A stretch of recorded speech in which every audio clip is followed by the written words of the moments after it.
Alright, so we're going to talk about survival signal number 3 from The Gift of Fear, and too many details. Now this one I struggle with. Okay, I'm going to read to you what he says, and then I'm going to tell you why I struggle with this one. Okay. He says here, when people are telling the truth, they don't feel doubted, so they don't feel the need for additional support in the form of details. Okay. So he says here, it's about someone lying to you. So if someone lies to you, they give you too many unnecessary details. Yeah. I don't know, and I think it's about detail, because I don't lie. I don't like lying. I hate lying. So if I feel like when I give people less details, I'm more of a liar. That's how I feel. You do give a lot of information. Yeah, because I want people to make an educated decision in terms of a dog trainer. Yeah. However, if my little voice, my little intuition says to me, this guy or this lady, this person is trying to convince me of something. Why are they trying to convince me? Because I don't believe them in the first place. Yeah. That's different. So again, I just, like, when I used to learn something new, I would practice saying it over and over again, explaining it to people, because that's how I learn. Yeah. So I struggle with this one a bit personally, because I do give people a lot of details, but I have no intention of lying. You know what I mean? So someone who has sinister intent, what they do is they use it to distract you from the obvious.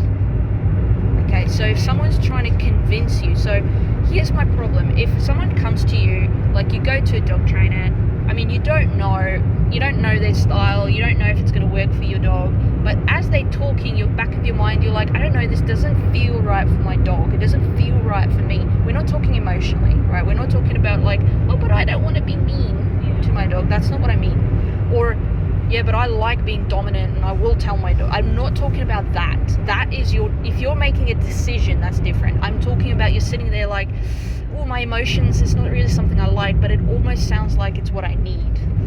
You know, like brushing your teeth every day. I don't want to brush my teeth every day. I'm lazy. Yeah, but in the long run, do you know what I mean? This is, So the person who recognizes the strategy of too many details see the forest while simultaneously being able to see the few trees that really matter. That's the key there.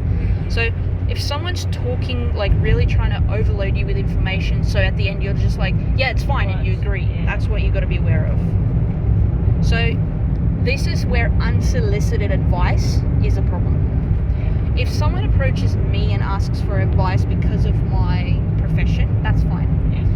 If I approach people, that's a problem. Okay. It is, and this is what I want to link to skin in the game. If I give unsolicited advice and that person takes on my advice, but then it works out to their dog's detriment, there's no negative consequences to me.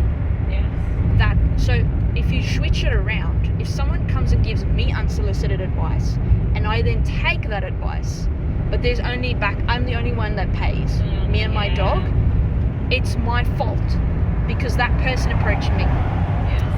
If I approach a dog trainer and ask for advice, their reputation is at stake. If you say that again, sorry? So if I approach you for advice and you give me advice and I follow it, your reputation is at stake.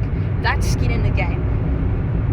So people at the park should not be giving advice to other people at the park unless they've been asked. Because you can't run back to them and say, my dog nearly died because of what you told me. Because they'll be like, I'm not a dog trainer. This is just what I learned. But if you're a dog trainer, if you're someone that says you're an expert, you have skin in the game. Make sense?